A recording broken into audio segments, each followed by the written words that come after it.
Morning. We're adjusting things here and getting underway. I'm Regina Heinrich, Director of the Stevens Center for Family Business, and it's my pleasure to welcome you to today's live webinar, Deploying Your Unique Strengths as a Family Business. We're going to spend the next 90 minutes or so together virtually, getting some deeper insight into the unique characteristics of family businesses, superpowers that you can draw on to not only help sustain you through challenging times, but which you can leverage for your competitive advantage. At the same time, we hope to have some fun and leave you feeling really glad that you participated in this particular Zoom webinar. Just a few preliminaries before we get started. First off, I want to thank those people who have been instrumental in the production of today's event. Although the Stevens Center has offered our membership 8 live webinars since we went virtual last March, this is the first time that our center has been the host and responsible for the technical platform of the event. I'd like to thank the Saginaw Valley State University Conference Center and specifically Andy Sharrow and Julie Eddy for their great technical expertise and guidance through this process. While I'm on the subject of technical stuff, please note that all participants have the opportunity to ask questions throughout today's event. At the bottom of your screen, you'll find a button called Questions. Please use this feature to type in your question. Casey Stevens, Membership Coordinator for the SFB, will be fielding your questions, passing them along to panelists, or otherwise triaging so that everyone's inquiries get addressed. We also welcome your comments. You'll likewise note the chat feature at the bottom of your screen. As you logged on to today's webinar, you probably noticed the slides that were scrolling. One depicted the logos of the 22 professional firms that are sponsors of the Stevens Center for Family Business. The center is deeply appreciative of these partners for helping us fulfill our mission of supporting the success of family businesses through the generations. You probably also noticed several slides that listed Stevens Center member firms and the year that they were founded. As a membership organization, the SCFB strives to serve the needs of family businesses, whether they are in their very first founding generation or whether they have a legacy going back to the 1800s. The Stevens Center emphasizes the uniqueness of family business and focuses on those topics which deal with the crucial intersection between family dynamics and the hard business realities of the enterprise. If your company is not yet a member of the Stevens Center for Family Business, please contact us, specifically Casey Stevens, Membership Coordinator, to learn more about how the SCFB can support you as you strive to be successful today and for many generations to come. Casey, could you please type your contact information into the chat box so that people can easily be in touch with you? Thank you very much. Now it's my pleasure to move on to the main portion of today's program. Our featured presenters are 2 of the powerhouses in the Family Business Center world. Daniel G. Vandervliet, Executive Director of the Smith Family Business Initiative at Cornell University, and Edward Hart, Director of the Family Business Center at California State University, Fullerton, have both been devoting their professional lives to family businesses for many years. They're zooming in to us from each of the US coasts this morning to share some of what they've learned during their up-close and personal involvement with family enterprises. They'll be joining us on screen in just a moment. Also part of our program today is a special added attraction. 2 CEOs of 2 Stevens Center member firms who will be sharing some of their own insights and experiences as seasoned leaders of family companies. Kathy Fuse-Hobohm is CEO of Space Incorporated based in Midland. Space Inc. specializes in designing, selling, and installing commercial interiors and home organizational solutions. Paul Altman is President and CEO of Vantage Plastics, headquartered in Standish, Michigan. Vantage Plastics offers thermoforming services to a wide variety of industries, including automotive, food processing, agriculture, and especially with the advent of COVID, healthcare. Thank you so much, Kathy and Paul, for being part of our program today.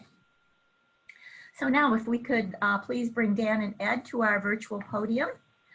Good morning, Dan and Ed. Thank you so much for being with us this morning and preparing for this in-depth look at the unique strengths of family businesses.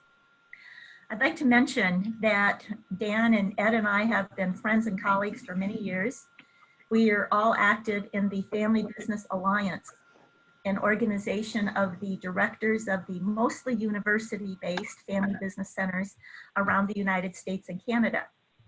We've always been very collegial, sharing our experiences, lessons learned, and ideas on how we can make our individual centers more successful. But it's been quite interesting. Since the pandemic, the Family Business Alliance directors have actually gotten to know each other better and have banded together more than ever before to support each other in weathering this crisis called COVID-19. I'd like to start off by having Dan and Ed tell us a little more about themselves, their centers, and their perspectives on family business. And oh, by the way, if you detect any snarkiness or good-natured sarcasm or joshing between Dan and Ed, please just roll with it. Ed and Dan have worked together for several years and have developed a sort of sibling rivalry relationship, like competitive brothers from other mothers who behind it all have the utmost respect and affection for each other. So with that disclaimer, who would like to go first? Ed, why don't we start with you? Age before beauty, intelligence before youth, you know, whatever fits the bill here. So anyway, Ed, please kick it off.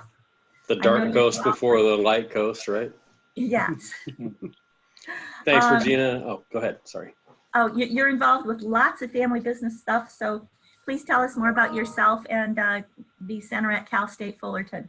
Sounds great. Thanks, Regina and Casey, both for this opportunity. Yeah, Dan and I, we have a few things in common. We both like the Los Angeles Dodgers. He's on the East Coast. I'm obviously out here in the LA, Orange County area, so I can explain my passion for the Dodgers. Maybe he can explain his later. But yeah, so I've been running the center at Cal State Fullerton for the last 9 years. That's when I met Dan, is when I started in this role in 2011. And the Cal State Fullerton Center for Family Business is now celebrating our 25th year of existence. We're celebrating a little bit differently this year than we probably had anticipated, just like all of you are as well. But no, I'm happy to be here. Been in the university system for about 15 years. I was at the University of Southern California before I was at Cal State Fullerton, and I also teach as an adjunct at a UC system out here in sports management. So big sports background, education, worked in family business growing up. And I have a passion for family business. My license plate even has a heart because that's my last name. The number 4, FAMBZ, Heart for Family Business. I really just have a passion for family business and for all that you folks do and just the blessing that you are to our economy. So thank you very much. And it's just an honor to be here. Dan the man. Thank you so much, Ed. Yeah. Thanks, Dan, you've been instrumental in 2 family business centers at the University of Vermont and at Cornell. So what is it about family business that appeals to you as your life's work? Yeah, Regina, thanks for getting us all together, and good morning to everyone out there. I'll start with your question, Regina. What is it about family business? I think it's the ability to really talk to the leaders of these businesses at a very personal level that not many others get a chance to have. When you can talk with a business leader about their dreams, about their fears, about their aspirations, about their family. You know, some of those conversations are very inspirational. Some of those conversations can be very personal and sometimes even heartbreaking. And to know that we can play a small role in helping them either make a connection, learn something, or do something differently, I think is a great testament to the work that we do as Family Business Center directors. And you know, some kudos to you and your team for putting together this virtual program. These are not easy. You know, you think it's sort of just send out the Zoom link and everybody tunes in. They take a lot of time and a lot of expertise, and your team has been great in putting this together thus far. We've done a number of these at Cornell, and you know, it's probably 3 to 4 times as much time goes into putting them together as the actual on-screen time. To Ed's question about being a Dodgers fan, I grew up just outside of New York City, and for some reason I was born with an innate dislike of the Yankees, and my first memories were of the Yankees and Dodgers in the 77 and 78 World Series, and I naturally migrated to the Dodgers, even though they lost both of those, but got their revenge in 1981. And what I found growing up being a Dodger fan on the East Coast back in the day before internet and instant access to scores was I could just tune the team out when they weren't doing good. I didn't have to worry about seeing their scores every morning, and would only get their scores once a week in the sporting news. So, but yes, Ed and I are Dodgers fans, and we won't go into that right now. I have had the pleasure of working in 2 centers. One was the University of Vermont Family Business Program, which was an existing center that I took over and ran for about 14 years. And that paved the way for coming to Cornell in 2014, being the founding director of the Smith Family Business Initiative here. The Smith family is based out of Cedar Rapids, Iowa. They are a trucking company, 3rd generation, and have gone through many of the same challenges that any family business has gone through: growth and scaling, going into new industries, but more importantly, going from the 2nd to the 3rd generation and having 3 children who did not want to run the company per se, but they still wanted to own the company as a family. So it's been my great honor to help build this program at Cornell. And in the course of that 20 years or so of experience, I've talked with literally thousands of business owners and successors, and that's, you know, much of what we're bringing to you here today is just what we've learned and heard and saw, and hopefully we'll have some fun doing it as well. Dan and I both have the opportunity to teach family business classes at our respective universities as well. So we're getting the opportunity to work with the young students who are the future of family business too. So I know that Dan loves doing it. We've talked about it, I as well. It's quite a passion for both of us.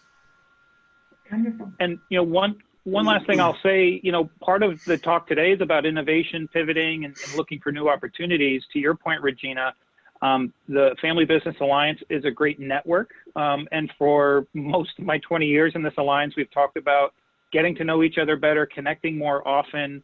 And remarkably, that never happened outside of our once a year type alliance meeting that we have, last year being in Grand Valley or Grand Rapids, Michigan.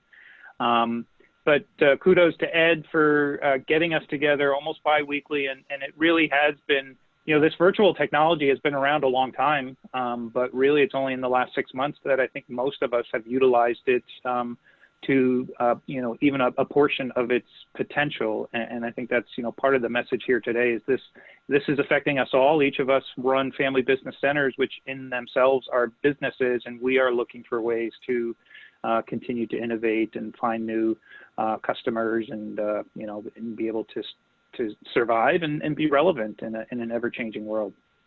Yeah. Once again, that old adage about necessity being the mother of invention really comes through. So thank you both for your personal and professional insights. And now, Ed and Dan, please take it away with the program for today. Thank you. All right. Well, if we do this right, you should be seeing the slideshow on your screen. Is that correct? I see it. Okay, good. All right. Somebody says they see it too. Is it showing up as a slideshow or as the notes pages? Hopefully we're doing this right. It's showing as a slideshow. It's not in maximum presentation mode though. All right. I will work on that. We have something to do first. So before we get going today, we're going to play a little trivia game. So I just put in your chat a link to a trivia contest, and there will be winners in this contest. So if you click on that link, that should take you to a website that is made especially for today. And this is just a quick little trivia question, primarily family business. And what you'll need to do once you get there is first enter your name And you can be creative if you want to, but it will be helpful to know who's who once we determine who the winners are. And we have added a section which is select your team. And as you click on that, you'll notice, there are several teams you can opt onto, and you can choose whichever one you want. It's a little research we're doing to see which team is most popular right now in all of Michigan. If you don't happen to be a diehard fan of any of those teams, or just want to be a contrarian like myself, you can pick the sports ball team. So once you've done that, a few rules about the trivia game here. First off, there are 20 questions. Some of these, watching the initial slides, you have already been given the hints, if not the answers to. So hopefully you were paying attention as you logged on today. Second, the questions are timed, and the shorter questions are 15 seconds. Some of the questions that might take a little more reading are 20 seconds. But the key here is, once you know the answer as quickly as possible, because the quicker you answer, the more points you get. And the points will accumulate, and after each question, we'll see a brief snapshot of who the leaders are. So good opportunity for those of you on screen to get your competitive suits on here. There are prizes. The Stevens Center has put together 3 prizes for the winners. Do we want to announce what those prizes are, or wait till the end, Regina? Let's announce. Okay.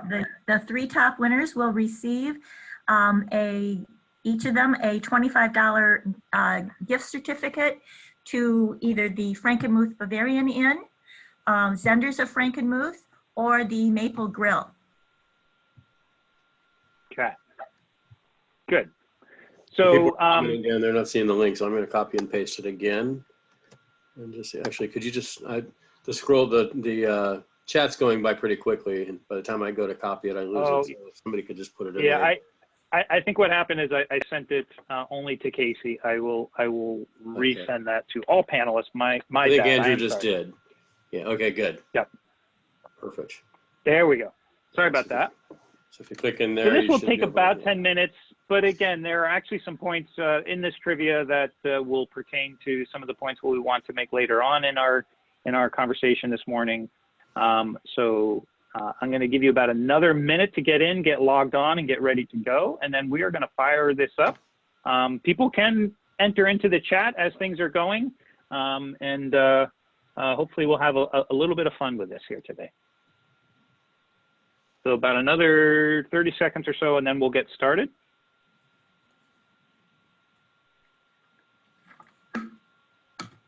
Don't worry, there won't be any math, right? I was told there would be no math this early in the morning. There is no math. There is no good. math. Yes.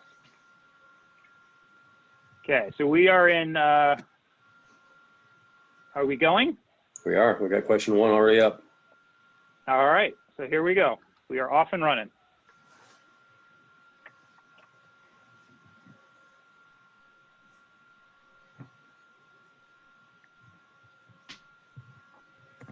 Okay.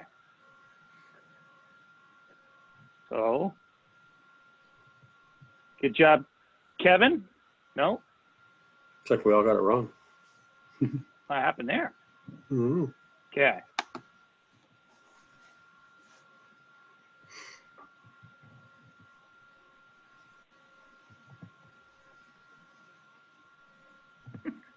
I'm going to answer wrong just because, I typically do anyway. If I randomly guess right, that's just random. All right. Pretty good on that answer, folks. There we go.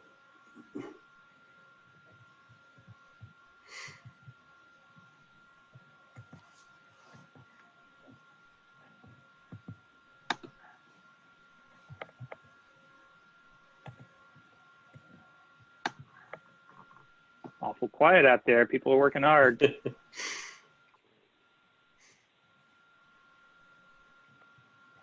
You fooled them with the trick question there, Dan. Oh, they went for Michigan. They went for Michigan. For it, yeah. That bumped me up to number 2, and not tied for first. Trust me, I know the answer, so I won't keep guessing. So STEP is an organization out of Babson that conducts family business research worldwide.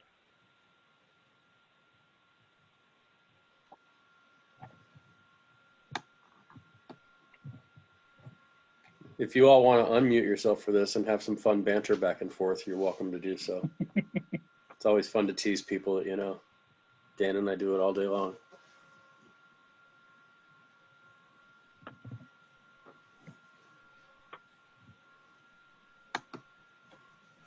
Is it too early for hamburgers? Never.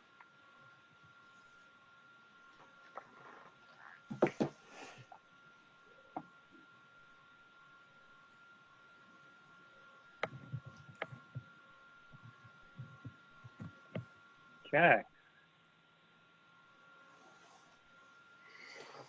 Kevin pushes out into the lead. Yeah, he's establishing himself. Two-horse A lot race of right K's now. in the front there. There I you don't know what's go. going on That's there. right. Yeah. Hopefully we have some Kanye West fans on the line. Yeah. Hopefully Taylor Swift isn't on the line. She and Kanye aren't exactly best of friends. We should have been playing family business in the warm-up music today. There you go. That's right. Or have a little stream of Succession from HBO running. Yes, super hard on Thanksgiving and Christmas. Isn't that the truth?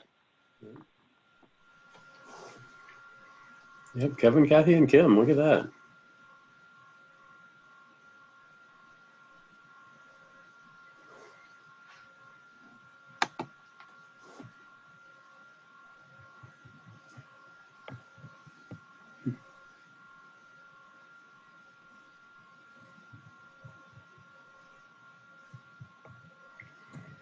I really wish it was C. I'd be going to Tim Hortons a lot more frequently.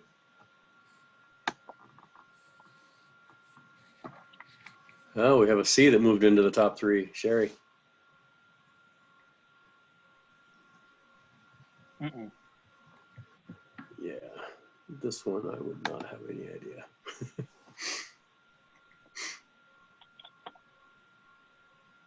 North for me is Los Angeles, so.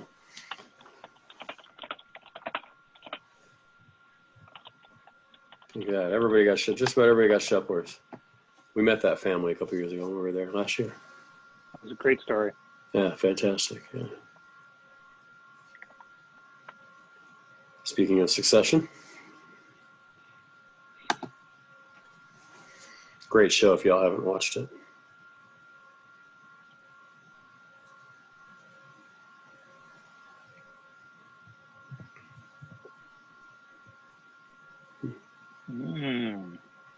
Small percentage got that one right. Kathy moves to the lead. It's a close race there at the top. Honey Bear moves into the top four.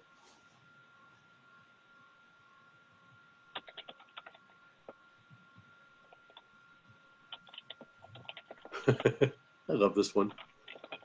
I always want to say B just because I think that one's pretty cool.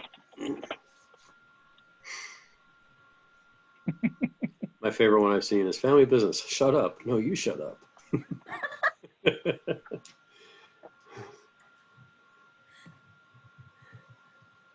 All right. Okay, about halfway through. Still time to make a move here, people. Yep. Kevin's out on that back stretch right now in slight lead. Dan, what's an aphorism? It's a saying, catchphrase. Okay. I was told there'd be no grammar today, too. But that's all right. You guys are throwing all these new words at me. Regina threw a new one at me yesterday. What was that word, Ed? Obstreperous, something like that. Basically telling me how rude and obnoxious I am. People out here on the West Coast just say you're rude. But you know, just in the Midwest, they use big words.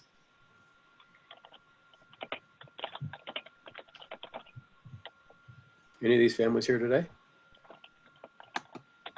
I think so. Good deal.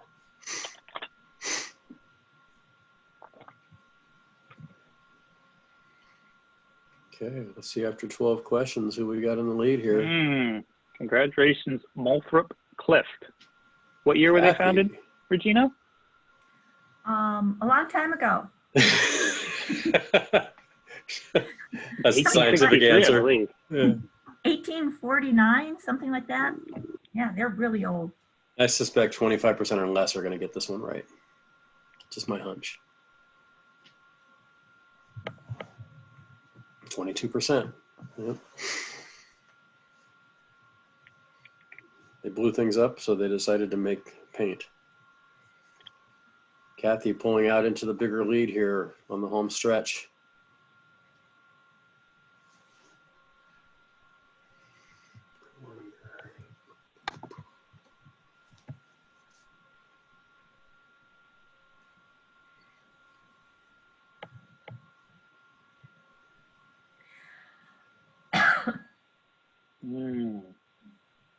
Regina, what's first place again? Oh, Anheuser-Busch, yep. The top winner gets their pick of each of the prizes. Nice. $25 gift certificate to either the Frankenmuth Bavarian Inn, Zenders of Frankenmuth, or the Maple Grill. Very nice. Maybe I should have played. Yeah, I was going to say. Maybe I should have guessed right instead of all these wrong answers I've been throwing up here.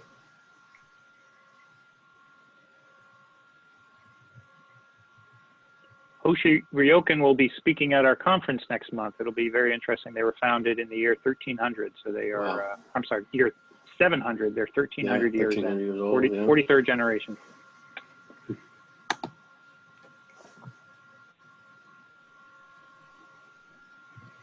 We'll talk about them a little bit later today, too. Mm-hmm. See how many Godfather fans we have in the group today. Yeah. Or Chris Cuomo fans. Yeah. Boy, this is coming down to Chelsea Matter moving up. See if she can get a nice, nice stretch here in the last 4 questions.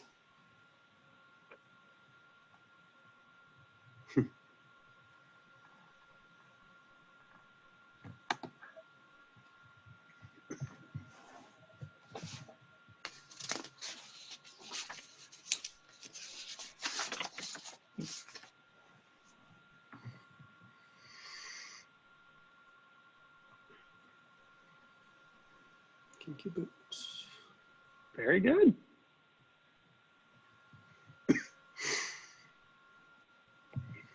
Kathy and Kevin pulling away. Who's it going to be? 3 questions to go. Who knows their sports? Sports ball. Sports ball. That's right. Let's see who's on team sports ball.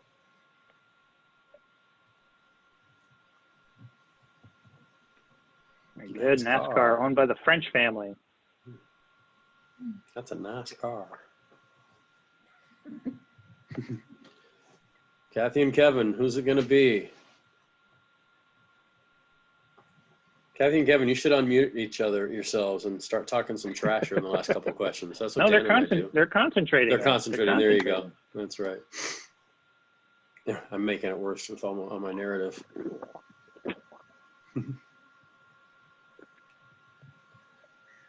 The answer is spread all over the place on that one. All right, 1 question left. Mm-hmm. It's Kevin's to lose Kevin at this pulled in point. the lead. Yep. Kathy's trying to jinx Kevin and answer it right. Ooh, yeah, count me out on this one. Never even heard of these people. I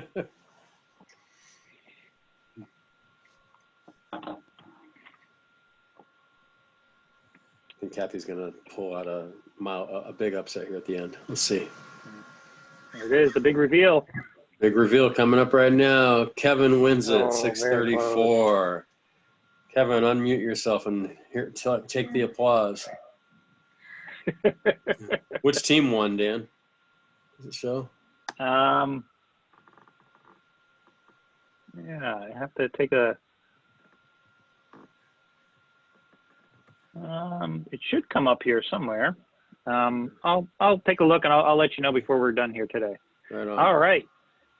So a good little mental exercise to get the day started. I share that a few reasons. One, I think there's some very interesting facts as they relate to family business out there. It's always good to, you know, it's in the case of many of the members of the Stevens Center, to see some of the ones that were, you know, you have 5 that were founded over 100 years ago. So I think that's incredibly impressive and a testament to the fact that many family businesses do actually survive through thick and thin. At Cornell, we used this tool in the first few weeks once the pandemic hit, and it was a great way for us to kind of stay connected. We have something at Cornell in our business school called Sage Social, which is, you know, essentially every Thursday we come together as a team, faculty, staff, and students, and have a few drinks and snacks. And we went to a virtual Sage Social, which was actually sort of fun, and just using this trivia as a tool to keep people connected and have some fun with it was very worthwhile. So this is something you can employ in your own business. Again, during these times when many of us are working virtually, or some are live and some are virtual, it's a great connection tool. So hopefully now you have the slides up in front of you. Thanks for playing and having a little fun. We'll touch on a few of those points as we move through today's presentation. I'll ask Andy to bring up the pathway slide, and we can start to move a little bit forward here today. Ed, you want to take this? Yeah, sure. So as we go through today, as Regina said at the beginning, we do want this. It's a little bit tougher in a Zoom environment where you only see the 2 of us on the screen to have it interactive, but we do encourage you to type your questions in the Q&A or enter anything into the chat. There you go. Kevin celebrating his victory down there, I see in the chat. Nice job, Kevin. Way to go. So yeah, so as the title of our workshop today states, you know, it's deploying your unique strengths as a family business. And as Dan mentioned a little bit, we're really going to focus in. I mean, you can see the different bullet points here on the pathway slide, but I like to focus in on really the 3rd bullet point that you see right there for the most part. Obviously, the COVID realities are what they are. We've been watching and hearing COVID news for the last 6+ months. And while we're certainly centering this presentation around what's happening in our current environment right now, we still, Dan and I, because we do so much work with family-owned companies like Regina and Casey do out there with all of you, we really see that you have a distinct advantage as a family business. And we're going to get really into, you know, and Dan, if you want to chime in on other points here, but for me, the critical factor to this slide right here is just, we're really going to hone in on these 5 distinct advantages. And there are more, but we narrowed it down to 5, and we'll talk about that today. And we encourage participation, like I said, and just because we've seen the good, the bad, and the ugly in family business over the years, Dan for 20+ years, me for 10+ years, and working with family businesses of all industries and sizes and shapes, and women-owned and men-owned and minority-owned and what have you. We've seen some commonalities of those that are thriving, and that's the things that we really want to focus in on today. And then we'll end the presentation with, kind of what we always do when Dan and I present is the what can you do? What's the so what we hope that you will take away from today. And what I hope that you'll take away today is that you'll just be really encouraged that while the world around us is doing what it's doing, and there's a lot of things that we don't control, obviously, let's focus in on the things that we do, because that's where we can really we can make our differences in the areas that we can control. So that's my focus today as far as this is concerned. Dan, anything to chime in and add on this one before we move on to the next slide? No, thanks, Ed. Let's Andy, let's bring up the next slide on just not sugarcoating things here. Certainly, the reality is economies have been hit hard all over, not just locally, but here in the U.S. as well as globally. Everyone's trying to sort of find a path forward here. This was taken from Crain's Detroit recently, just in August. That thing did bottom out in June, based on the historical index here. Consumer confidence definitely still low, but there are certainly some bright spots that are coming.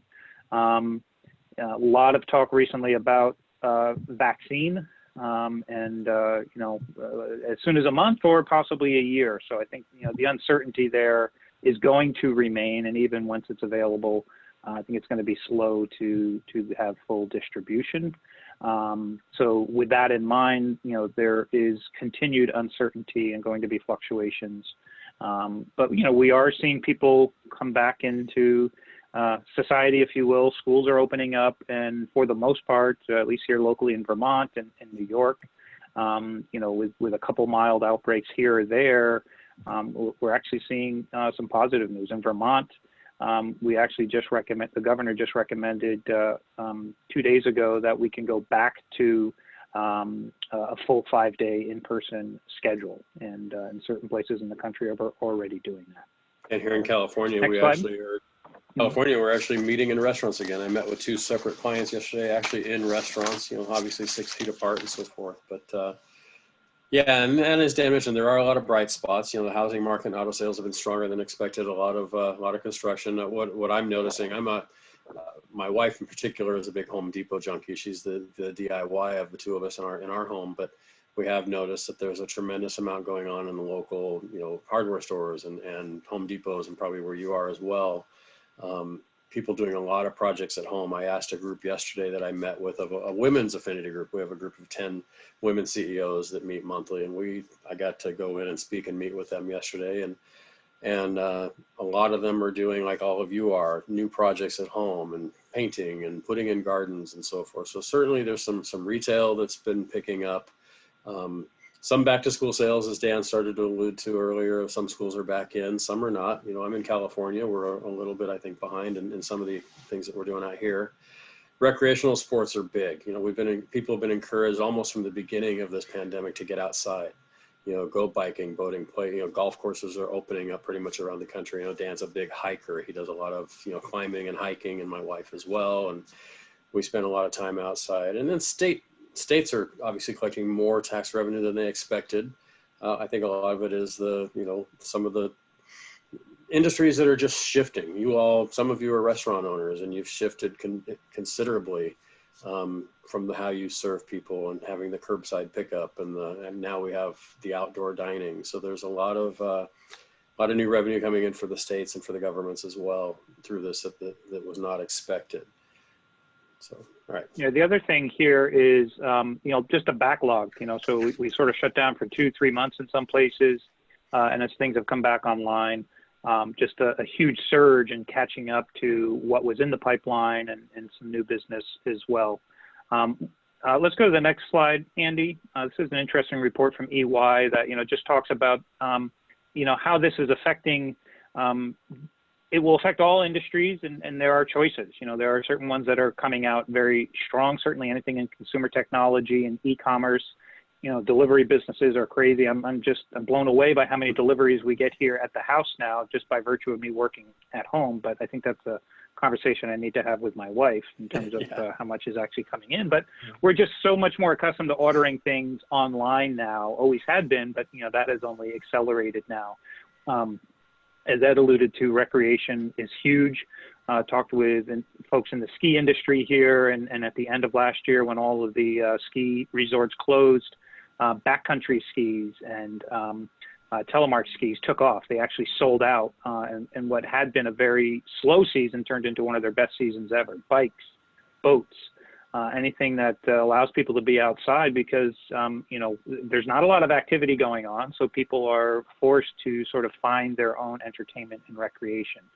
We're seeing real estate transformed, food logistics, again, curbside pickup. My wife hopes that continues forever, to be able to place your order, pay for it ahead of time, and then call when you're in the parking lot and somebody runs out to your car and delivers a pizza to you. These were things we could have always done, but no one really did it effectively. Fast-moving consumer goods. These are, prepackaged, low-price items that we use in the home all the time. And manufacturing and construction. We have a new project here at the house, and our builder said, if you can wait till next spring, please do so, because lumber is up 60 to 70% right now because there's such a demand. Home builders aren't even quoting prices until they're actually ready to break ground. Industries reshaped. Oil and gas, transportation is way down, of course. And of course, uncertain is just global travel and travel as we once knew it. There's a lot of local travel, which has affected the real estate industry and tourism industry. But just jumping on a plane and traveling for business, traveling for pleasure to other countries is not what it once was. Dan, I got to tell Next you, slide, Andy. real fast on travel, I heard from a friend of mine who was the reigning concierge of the year, whatever that means, that Qantas Airlines just did a flight to nowhere, a 7-hour flight, taking off and landing from the same spot because people just miss travel, which I don't get, the whole missing the air Yeah. travel. It sold out in about 10 minutes. It Yeah. took off, flew for 7 hours, and came back and landed in the same spot. So people are jonesing to travel again. So that will come back, when we all feel like it's safe. So, again, just talking about some of these industries that are doing well, outdoor recreation, and we'll hear from Paul later today, and this has affected his business. Bicycles, water sports, golf is huge, which, has kind of a naturally socially distant component built in, camping. There are some detriments to this as well. In the outdoor industry, we're seeing a lot of litter. We're seeing overuse in some places. People who are out there hiking and camping who typically are not, don't know some of the backwoods ethics and leave no trace ethics. So, there is, in many cases, a corollary, downside to this as well. Bird watching, huge. Cornell does a series of what they call keynote sessions, and these are often top faculty talking about areas of their expertise. Our number one webinar over the last 6 months was backyard bird watching. So all the other stuff about COVID and all the other business stuff that we've thrown out there, people came back to bird watching and nearly overfilled that event that day. Next slide, Andy. This is interesting. Real estate really being transformed right now. Commercial real estate is a tough place to be in. We'll hear from Kathy later, and this is an area that she deals with a lot in terms of commercial office space. But Bryant Park Hotel, if you've been to New York, Bryant Park is just a block off of Times Square. And they are looking at transforming their hotel rooms into essentially work away from home spaces. So again, we're not going into the office as much. I'm here in Vermont for at least the next year. So, we're seeing, real estate and hospitality being transformed in this way. Next slide, Andy. Industries reshaped. I heard this story just last week on NPR about Billboard magazine. If you've ever been to really any play anywhere that has a Broadway connection, I never realized Billboard was a separate and distinct company, and it's family owned. It's been around for over 100 years. But of course, all of the theaters have been shuttered. But what was fascinating here is, while they did have to lay off and furlough some employees and got some support from the government through the PPP program, what they've done is they've converted a lot of stuff online. They're doing online webinars. A typical month for them was 2 million unique users to their website. They're now getting over 3 million. So again, some of these are very temporary fixes, just designed to keep cash flow coming in and keep people active where they can. But again, I think it demonstrates a resiliency that many families have to just find a way. Next slide, Andy. And then finally, this is actually a brother and sister team out of Cornell based in India. They're going to be speaking at our conference next month. But the ability to drive in, that we seem to be comfortable and safe in our cars. These are the people in our family, or at least those that are in our close circles. This is a rather significant hospitality chain in India. And they're now doing drive-in luxury dining. So you drive in, you order, you have your own sort of socially distanced picnic space. The other night I went to a drive-in concert, and same sort of concept where you drive in and kind of tailgate, watch the concert. Definitely a different experience, but again, an innovative experience, and might lead to some fun things as well. And talk about an industry that was dying that now is coming back is drive-in theaters. Certainly some new life in those places that have hung on. We have, I think, 2 here in Vermont. But then we're also seeing pop-up drive-in theaters. You can buy the whole kit and caboodle blow-up screen and create a drive-in experience. If you have the land. We have restaurants here in Southern California doing that, projecting their movies up on the wall and serving people the food as they come out. So it's kind of the dual purpose. It's a nice way to be innovative. Yeah. So let's go to the next slide. And Ed, if you want to take us through the next few, and we'll start getting into some of our unique strengths here that we want to talk about. Do you have comments on this one, Dan, the closure slide? Oh, I'm sorry. Yeah. So again, not to sugarcoat things here. Certainly, businesses have been affected, and I think a recent survey from the U.S. Chamber of Commerce, at least 1/3 of all businesses over the last 6 months shuttered either permanently or temporarily during that time.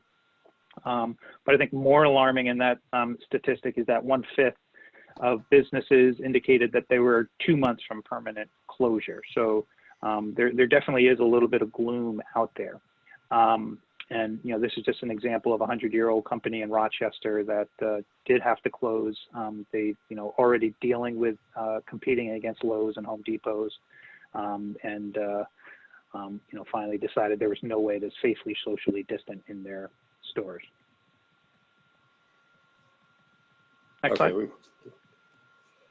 So we've all heard different definitions, and there's various research out there on what defines a family business. Ernesto Poza, who teaches out of Thunderbird University in Arizona and is kind of one of the gurus in the educational side of family business, talks about at least 4 different bullet points. And like I said, there are more. But how he describes it is that ownership control is greater than 15% in the family or partnership of families. There's strategic influence by family members on the management of the firm. So more than, there's multiple people who have influence and decision-making authority. Certainly the concern for family relationships is big. A lot of companies talk about, are we a business family or a family business? I know most of you have probably had that conversation as well. And then there's the possibility of continuity. And I'll give one example. There's a burger chain. Dan talked, is it too early for burgers? And it's, never too early for burgers. But In-N-Out, which most of you have heard of, is located out here in Southern California. They're a member of our center. Lindsay Snyder, the owner of the family business. The company was founded in 1948 by her grandparents, transitioned into family. As of right now, Lindsay owns 96% of the business, and the other 4% is in the family trust. So on the outside looking in, you say, well, not really family business anymore. But she has 4 kids. And so her goal is that one, if not all of the 4 kids will eventually take over the business. So they don't really have maybe those first 3 bullet points necessarily in their day-to-day discussions, but because there is that possibility of transition and the hope for transition, they consider themselves a family business as well. So that's one of the ways that we define family business. Andy? And what we know, these are statistics that you've all heard, and I guess it depends on the research and where you read. But in their first 5 years of operation, we know that 85% of entrepreneurial ventures, family business or otherwise, disappear. I mean, it's very tough to start a business and keep it going. And we're going to get into the different virtues and values of family business here shortly. And one of them is patience, which is where I'll go momentarily. And that patience to be able to really hang on and grow. Of those that survive, only 30% successfully transfer from first to second generation. So right away, if you're in the second generation or beyond, you've outlived 70% of the companies out there that started. And then as we know, the numbers continue to dwindle. It gets down to, only 12% and then down to 3% as we go. And we know that there are some 4th and 5th generation families here today. And I work with a couple out here as well. So it's rare for a family business to survive beyond the first generation, let alone second, third, and fourth and longer. So one of the things that we will attribute to that is, again, these values that Dan and I are going to discuss here momentarily. Andy?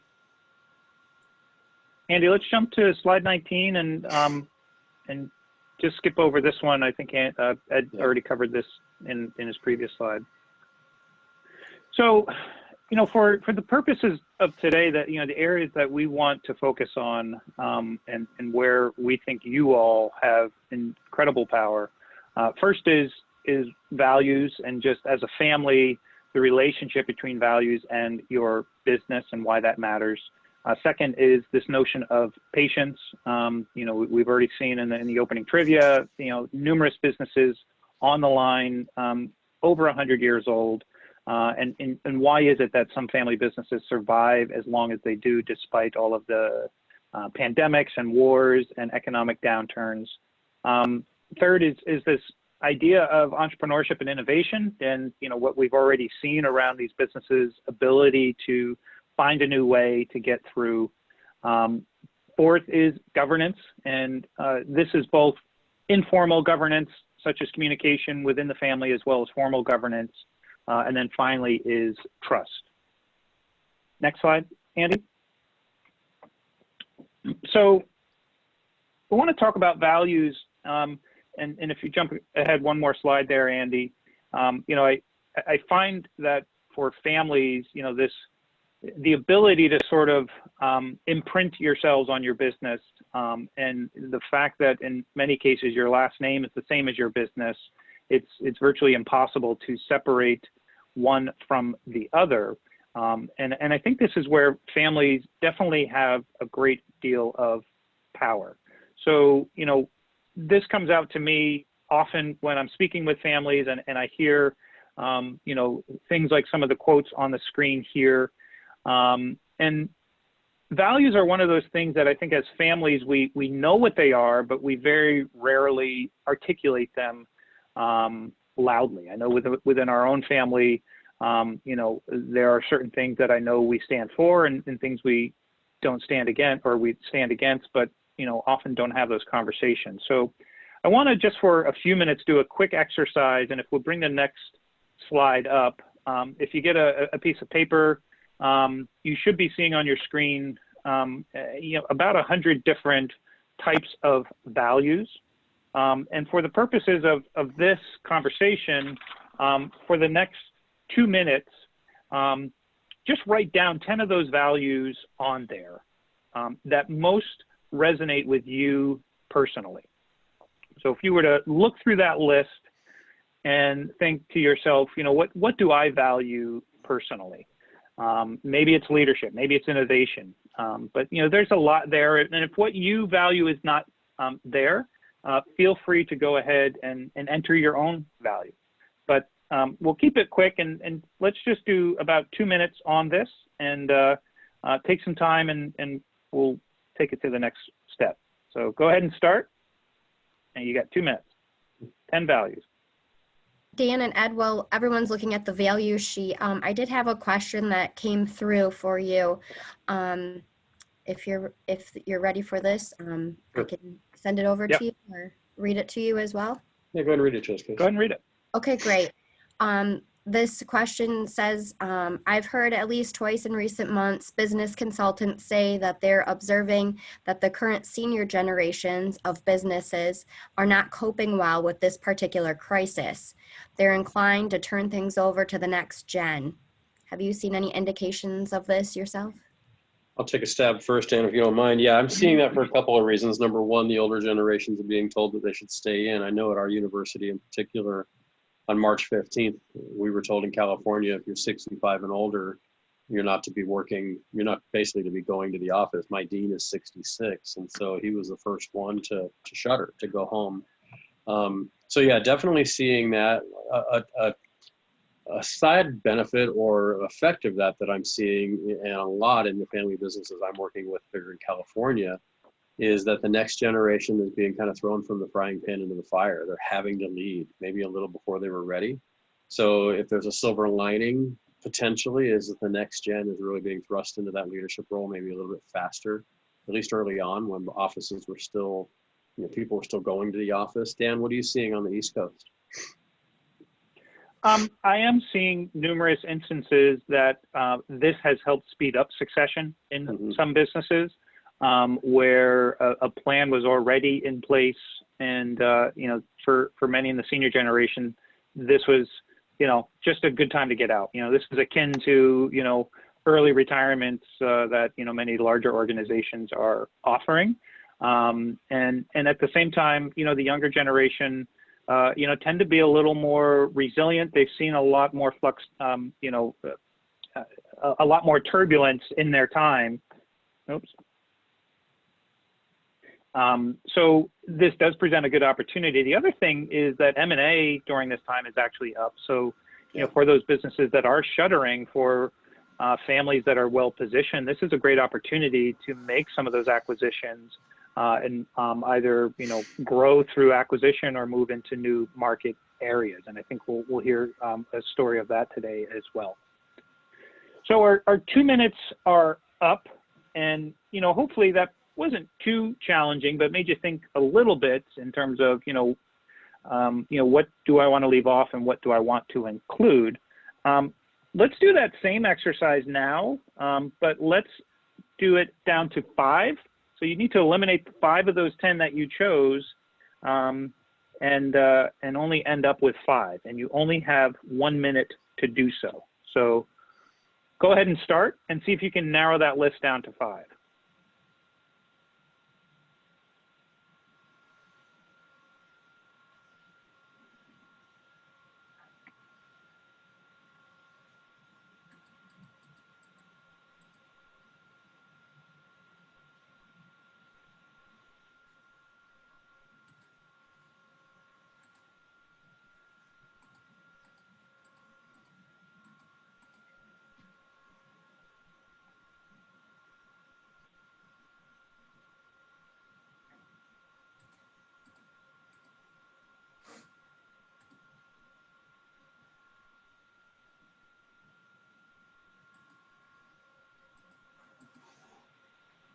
About 10 seconds left.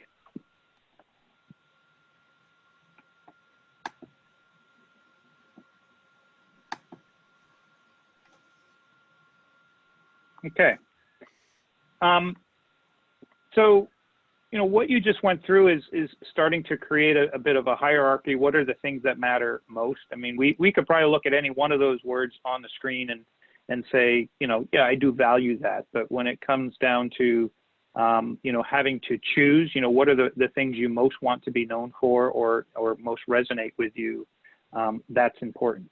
So let's take about 30 seconds now, and you have to go from 5 down to 3.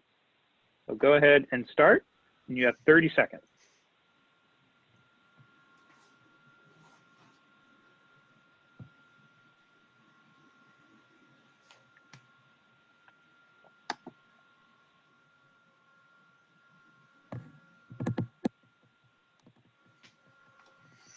Yeah, if we were live with you, we would have printed this out and you would circle if somebody had commented about typing them in. Normally when we do this, we just have you circle it on a sheet of paper, but since we're not handing out sheets of paper, we're just having you write it out yourself.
I do have Dan, another. you're still muted, Dan. After all this time, I still can't get it right. That's the number one phrase in so- Zoomlandia. You're still on mute. Yeah. So another great way to do this, and again, this is a wonderful way to do it as a family and have some conversations that you haven't had before. And one of the things we do in our class is we have students do this by themselves first, but then we have them team up as a mock family of 5, and try to arrive at the same place, but as a group, as a family. And it's a much different process, and I think what it does is it helps to expose, what matters most to each other in the family. Another great resource here is a company called 2164. I'll put the link up. They do something called legacy cards, which I believe Regina mentioned that you have used at some of your events. Legacy cards do very much the same thing, but it's much more of a visual medium. It just allows you to tell more of a story. And, for us, I think what's important here is the conversation piece, is how you arrive at that answer, and how then those values translate into who you are and how you act as a business. So we'll wrap up on values right there and maybe transition over to patients and let Ed take the next few here. Sure, Andy, if you don't mind going, you can go ahead and just skip to the next slide after this one here. So as we talked about the 5 different, core reasons why we believe family businesses are relevant and important, and why Dan and I choose to do what we do every day for a living. And one of those is patience. And there's a list of companies here, and I won't dive into the detail of each of these, but you can see when these companies were founded, and we can give some backstory to each one of these. And I encourage you to I've spent a lot of time, as has Dan. He mentioned one of these companies is going to be speaking in his program at Cornell. We've had a couple of them out as well. Now in this virtual world we're in, it's easier to get these people to speak because they don't have to fly over from Germany or Italy or what have you. But if you look at the founding dates on these, I mean, just look at the longevity that you see here in these family businesses. And there's a lot of reasons for that. You have to have the perfect storm in many ways, a successor ready to take over and so forth. But for us, if you want to just go ahead and go to the next slide, Andy, I'm going to hit just a couple of the points about patience that I think are very critical. I believe that this is a competitive advantage that we have in family business, is that you can be patient. You've all heard the phrase that, the traditional corporations are looking at next quarter, the next, basically to please their stakeholders, the next annual report. And that's important in family business, but that patience and that ability to really be thinking in terms of the next generation as well. Let's go next slide, Andy. The patience is a virtue. We focus on the next generation in family business. And my last bullet point here is experience is the greatest teacher. Experience takes time, and time takes patience. And so one of the great blessings of being a family business is you have that ability to, obviously your results today are important. You got to keep the doors open, and we know that more today than ever before. But you're still thinking very long-term, which I think is a great benefit for family-owned businesses, is that you do have that long-term perspective. I can go to the next one. Ed, on that same note, I have a question here that kind of ties in with that. Sure. We're wondering if you're seeing a lot more activity with year-end planning in this being an election year. To a point, yes, because there's so much uncertainty. We don't know what the economy is going to look like in 43 days. We don't know what, really what the mood of business will be. Obviously, one party is a little more business focused and the other is not. Not that they're not, but it's just there's different focuses. So I'm seeing, more the uncertainty right now. And again, it's the economic and the turmoil that we have right now these times. But certainly, Dan, I'm going to defer to you a little bit on that one too. I don't know what you're seeing out there on your side. Again, you're on mute. What do you mean by end planning?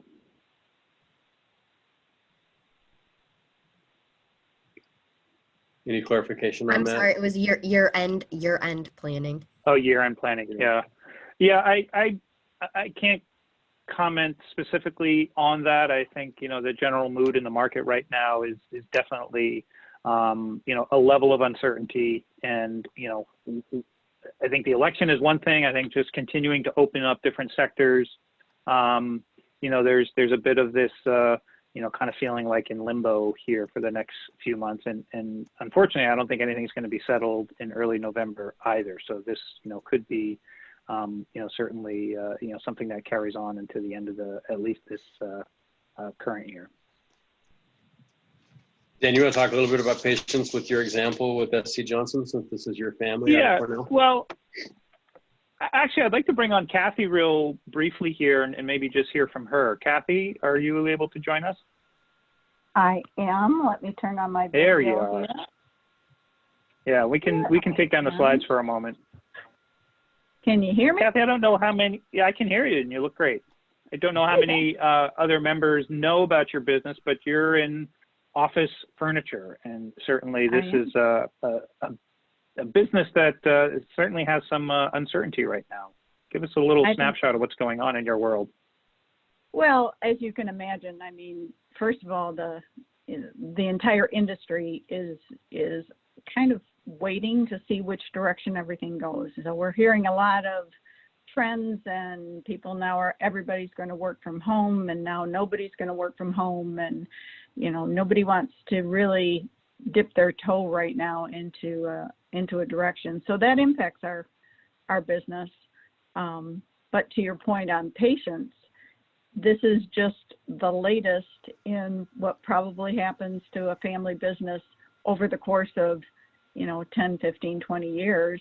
You experience this level of crisis, and then you adjust and move on. So it certainly is impacting our business, and we're pivoting right now. We're doing everything we can to redefine our business.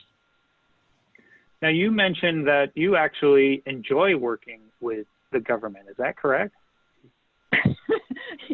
Actually, people, you're missing an opportunity here. Yeah, I do like working with the federal government. I know that when you talk about federal government, most people think politics. But if you think about the federal government in terms of 80% of the people trying to do a really good job, it's a lot like corporate America.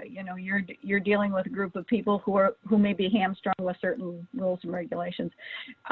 If your DNA as a business is with T crossing and I dotting, that works very well with the federal government. But the federal government pays you. And for those of you who have heard that the federal government doesn't pay timely, that's not true. The federal government has to pay you within 30 days, or they have to pay you interest on your money. So I will tell you, our accounts receivable for the federal government, because we are a small business and that counts, we're paid from the federal government between 15 to 30 days. So it's good business. It's interesting work. We work locally. We actually work nationally with our federal agencies. So we've worked in every state. Gives us a nice perspective on what's happening throughout the country. But yeah, good business. We like it. And do you want to comment? You had an innovative product, or at least a possible solution for office furniture in terms of protecting your office environment against contaminants. Yeah, well, you can, again, as you can imagine, office furniture has got to be about 900th on the list of must-haves in this day and age. So that kind of throws a little crink in our business. We happened to know a gentleman who had worked at Dow Corning, and about 30 years ago, they had developed a molecule that basically kills microbes, bacteria, microbes, and they're working on the SARS virus. They had killed all the SARS virus up to SARS-2, which is what causes COVID, and they're getting tested in the EPA. A lot of history on it. So we met with Kurt and talked to him about it, and took a look at providing that as an add-on service. So we created a new facility armor, and it's a program that we're using. And what we're seeing with that is a scalability in different areas that we maybe haven't worked in before, different avenues of approach. So we're not going in trying to sell a chair or create a new work environment, but we are going to come in through your health and safety and talk to you a little bit more about protecting your employees versus creating different environments for them. And it's allowed us that we happened to go to a seminar and out with GSA, and GSA was looking for innovative programs from small business, because right now the government wants to help small business, whether it's municipality, it's state, or it's federal, but in federal with GSA. So we submitted 2 programs to them. One was Facility Armor, and the second was our Space and New program, which is an upcycling program, because if you think about what we think is going to happen, there is going to be legacy office furniture forever.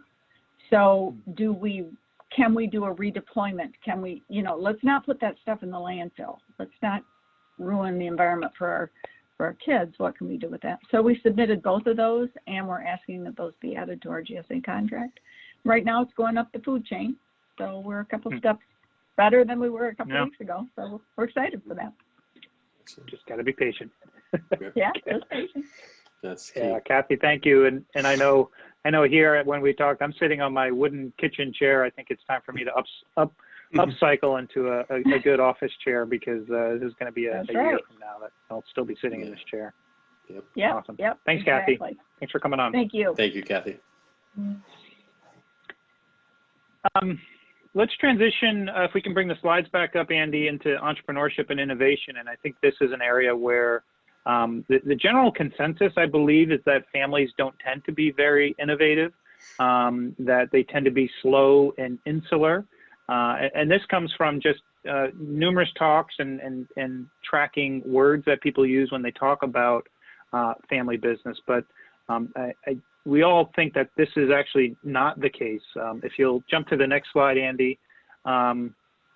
This is from an interesting Ernst & Young study a while back, and the fact that, for any entrepreneur, family is often the first people they talk with. And I see this at the university all the time, that whether it's debt capital, equity capital, industry knowledge, networks, and just understanding how to run a business, family far outweighs non-family or more formal avenues of private equity or bank financing.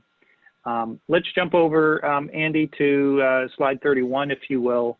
And I think what we see here is the fact that families actually provide a great environment for entrepreneurs and innovation. And this comes in two forms, either the next generation starting and doing something completely on their own, or within the business itself, I think is, the sort of the offsetting areas here of tolerance and risk, history and innovation, knowledge and curiosity, capital and resources and support and freedom. So, I think this is one of those strings that families need to pluck, especially during this time, as we look for new ways to do business, launch into new markets or new, areas. I think this would be a good time to bring on Paul and maybe talk a little bit about his business, Advantage Plastics, and how they've innovated over the last few months. Ed, do you want to talk with Paul? Sure. Paul, welcome. Thanks for joining us this morning. Thank you. Good to see you again. So you were sharing with Dan and me the other day when we had a conversation about how you've had to, as many of us have had to pivot and really kind of innovate with new ways of thinking. Can you just tell us a little bit about that process from the beginning when you recognized that, hey, the old way of doing things may come back, but it's not the way we're doing it today? Where that shifted your business? Yeah, I mean, when this whole thing started, we were considered an essential business, so we stayed open. But in an effort to help locally and nationally, we pivoted into face shields, which is a pretty straightforward, easy thing that we did. Just it's a die cut, but where that led us to in the pivot, because I would have never dreamt a year ago I would be making these. We now have an order we're processing for 10 million face shields. Wow. So a little bit of pivoting and innovation can lead to long term. We didn't do it with that in mind. We did it with the intent of just helping people out locally, especially the local emergency management people had a really difficult time getting these products. They were kind of at the lower end of the food chain. So we supplied to some of those folks, some local hospitals, but this is where it led us. We also did a face mask, which started out with just a template, online template.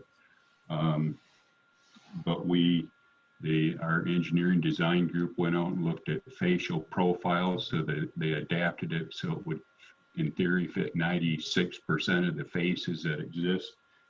And we used a material. This is something I didn't talk about the other day, but this is a Vantec material. This is a material that we developed for the automotive industry as a anti-chafing material to keep, it doesn't shave very easy. So when you're shipping these automotive products around, they don't create a lot of debris in shipping from shaving the plastic trays. So, and this is a very soft, pliable material. So it really, we wear the face mask around, and we all know that a lot of times we're breathing around the face mask as much as we are through it. This, you have to breathe through it. creates a nice tight fit to the face. We've got a twist lock technology that we use where you can change the filter media daily or as often as you like. And, you know, so you just put, we kit it so that we have 10 filter media and it instructions how to put it together. So it's something that we think is viable as a long-term, we're calling it a dust mask. While we use N95 filter media, it's not N95 rated as yet. So Excellent. Can you take a moment? One of the things as business owners we worry about is our people, especially now during this transition and this uncertainty that we're in. What's been the impact on your innovation, on your employees, on your team? How's morale been as a result of innovating? And what would you, in you know the 60 seconds or so we've got together, what advice would you give to our audience today about the impact on your people as a result of innovating like this? Well, I think, you know, as business leaders, we need to create a sense of calmness and control, which we did, but at the same time, a sense of urgency and caution when it comes to this. And that's what we've done. I mean, we sanitize, literally, we have a full-time person going around sanitizing every day, even control panels and so on. Yeah. And we've hired people to come in and intermittently sanitize the whole plant.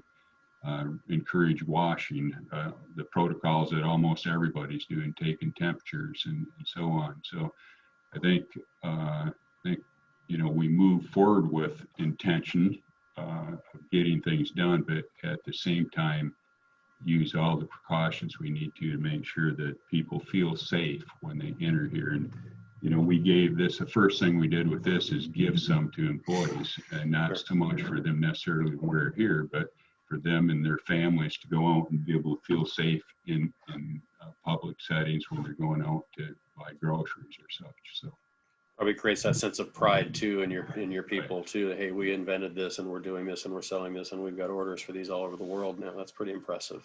yeah, absolutely. When we were running this stuff, the pride, you could see the pride in employees when they knew they were doing something to help local businesses. So. And I think I appreciate that, Paul. And I know we only have a moment or so, but one of the big benefits in family business, and you can see this everywhere, but especially in family businesses, how many families are touched within a family business? I know family businesses are very much known for that family atmosphere that you've created. And when you involve them in that innovation and that entrepreneurial spirit of creating a new product, and in this case, a product that's literally saving lives, there must be a tremendous amount of pride that they feel, obviously, as you touched on, but also for you as a business owner. Final thought on just what this innovation is teaching you about what you're going to do next once we're through this? I think it's huge. And, you know, our innovation is one of my words, and we actually have a full-time innovation team. And that's something, especially I think every family business starts. That's why they're a family business. They're innovative thinkers. But as you grow a little bit bigger, sometimes the bubble that we get in every day takes over and it stifles innovation. That's why here we literally created an innovation team where at least there's a focus. Part of their time is focused on innovation, both product and process innovation, so that we can keep that going. You have the good ideas. Let's vet them out and keep them going. And the pride is just unbelievable. I mean, we've got a lot of things that some patented things, and we do some consumer products. So I can't go in a store without looking at our stuff, and everybody here is like that. So really, really good stuff. Excellent. Thank you, Paul, so much. Thanks for taking the time to talk with us today. And I know we could spend an hour on innovation and entrepreneurship and what you and Kathy are doing. And we really appreciate your time today and what you're doing for us. So thank you so much. Thank you. So Andy, why don't we go ahead and jump into the governance and go to the next slide real fast. So we've talked about values, we've talked about patience, we've talked about innovation. I love this slide. This may not stand for what you think it might stand for. So if we want to just go ahead and go to the next one here, we'll just skip the suspense here. Yeah, one of the things that really does distinguish a family is we know corporate governance is important, and we all hear about corporate governance and your community relations and philanthropy and your responsibility to your stakeholders and so forth. And in a family business, one of the things that we talk about with governance is really we know the three-circle model with ownership, management, and family, and we've added in the G, this governance. And Dan alluded to this earlier, that we really talk about the difference between the big G and the little g. And instead of diving into the slides and defining it, I just briefly want to talk about one of the things that the successful family businesses that I've seen, and I know Dan and Regina and Casey would attest to this as well, is the real strong focus on that big G, which is the actual, the policies, the procedures, the SOPs. How are we doing things? It's, our board, what standards do we have in place? How are decisions made?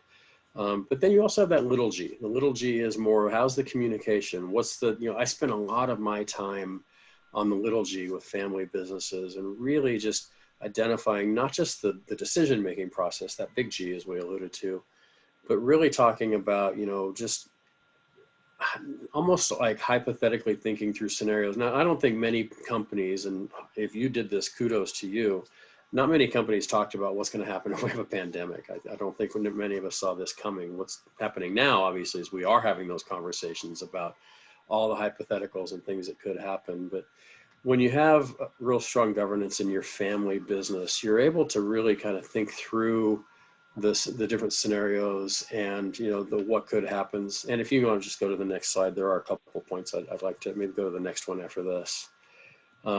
Talking just a little about some of the components of governance, and I'll leave off on this. We could go deeper, but for time's sake, really take a look in your organization. How often does your family meet? What's the structure of these meetings? What do you talk about? Your family council meetings, you're talking about, creating policies in the company and strengthening your relationships within your family. A family constitution. I can't encourage you enough to have a family constitution if you don't already. And this really outlines for you, and talk to Regina and your advisors out there as well to help you if you haven't done this. What's the process for making decisions? How do I identify if we bring family or spouses in? You have to, some companies you have to be blood related and you can't be an in-law. Others it's, skill based. And what will the end result for this, and I'm not trying to fly through this because this is a topic, again, we can really take a deep dive into, is the end result of a really strong family governance is that last bullet point right there. It won't eliminate, but it'll certainly reduce conflict and confusion. I had a real quick story, and then I'll turn the time back over to Dan. But I had a family I met with several years ago, and I sat down with the dad who was 71 and his two twin boys who were in their 40s, and what are you going to do? What's the process for turning the business over to one of your sons? And he goes, I don't really know. We haven't really talked about it. Well, that conversation led to, let's get out a piece of notepad and paper. And he jotted a couple things down. And 3 weeks later, unfortunately, he passed away of a sudden heart attack. And they really hadn't had those conversations yet about what do we do? Well, it's a big story and a lot more detail to it. But we want to just avoid those surprises, and having your governance real strong. Those, again, the big G, the little g, making sure that you really just have those scenarios in place. So I can't encourage you enough. And that is an area that family businesses, again, many of the family businesses I work with out here on the West Coast, they really do have that process in place, and the family really works closely together so they can, be prepared for not just the day-to-day stuff, but the big surprises. I know I'm missing stuff there, Dan, and feel free to chime in, but if not, let's go ahead and go to trust. Yeah.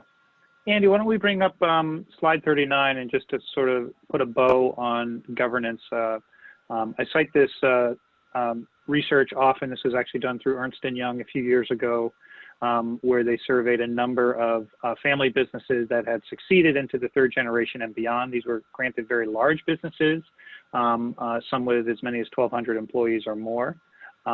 But I think, the size is not as relevant as what the practices are, and the fact that the practices allowed them to get to that size.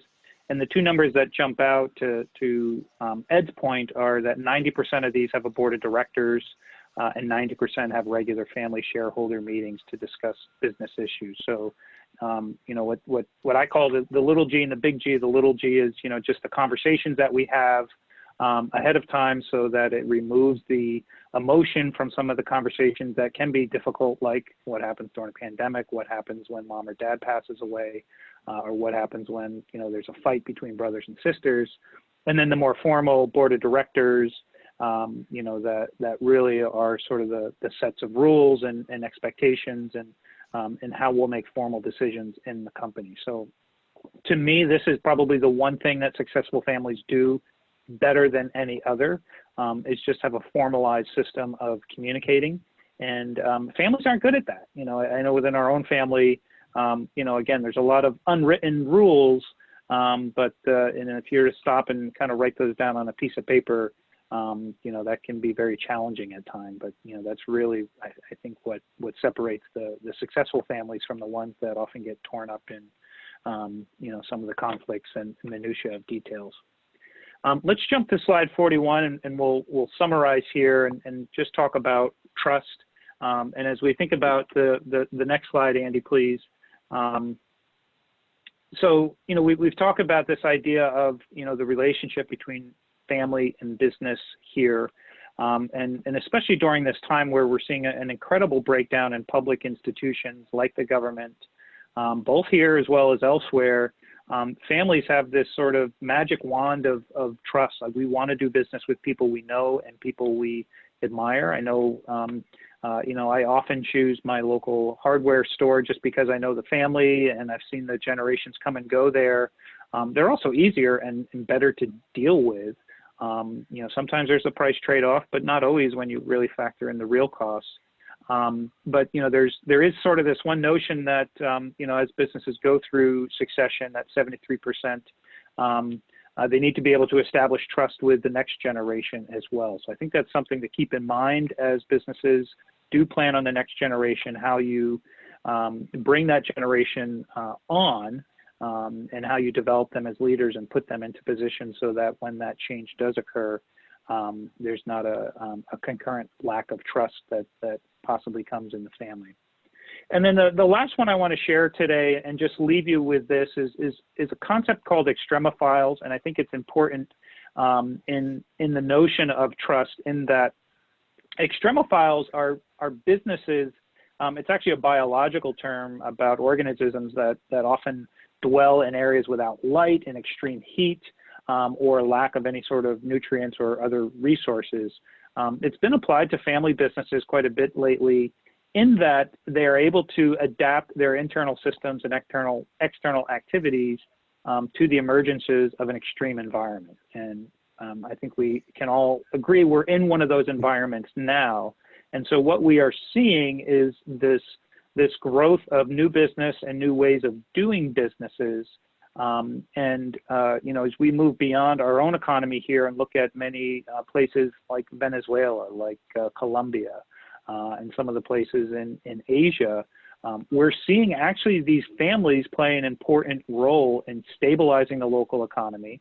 And they just have numerous skills and abilities to apply in these situations. If we want to jump to the final slide here, you know, families have these incredible connections in the community. They are able to be resilient and regroup when things go bad. They also have robust networks, be they within the family or outside of the family. And again, this area of trust. And, you know, extremophiles don't just happen in places like Venezuela. You know, we used the example of SC Johnson before, and this was a company that, you know, is now one of the largest family-owned businesses in the country.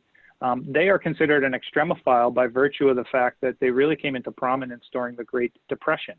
And here in Vermont, we've seen businesses that have grown out of a great flood we had here in 2011. So, you know, this, even though, you know, we think in terms of, you know, these are bad things happen in other countries, you know, this is really more of a notion that often circumstances dictate us doing business differently or doing something completely new. So I want to leave you with that today and just say that, you know, I think what we've tried to present is the fact that there are some bright spots. We heard from a few of those business leaders here today that things are really not so gloomy, that families, when they are aligned with, you know, when family and the business are aligned, they can do great things and act very quickly. They have this long-term perspective that is often baked into the fact that they are family-owned. and they can apply family resources in a way that other businesses cannot. They have boots on the ground in the community like each of you do, and we have just seen some great entrepreneurial things happening over the last few months, and hopefully, you know, this will continue even when the economy continues to rebound. So with that, I know we're a few minutes over. I want to bring it to an end there, and thank you, Ed. Thank you as well, and turn it back to you, Regina. Thank you so much, Dan. And I hope people can hear me. I do have my on, and I'm We not. got you. Okay, good. So Ed, Dan, Kathy, Paul, thank you so much for your remarks this morning. You've added a lot to our understanding of family business in all of its complexity and all of its strengths and rewards. Before we close, I want to just make quick mention that coming up next from the Stevens Center will be a 2-hour personalized deep dive analysis of your company. It's called Charting Your Course. This professionally facilitated, high participation small group event will help you understand your organizational capacity, financial health, and family dynamics. So again, deep thanks to our presenters and to everyone who joined us here this morning.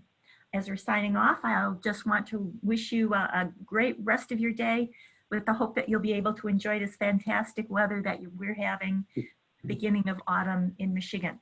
So signing off, bye for now. Thank you, everyone.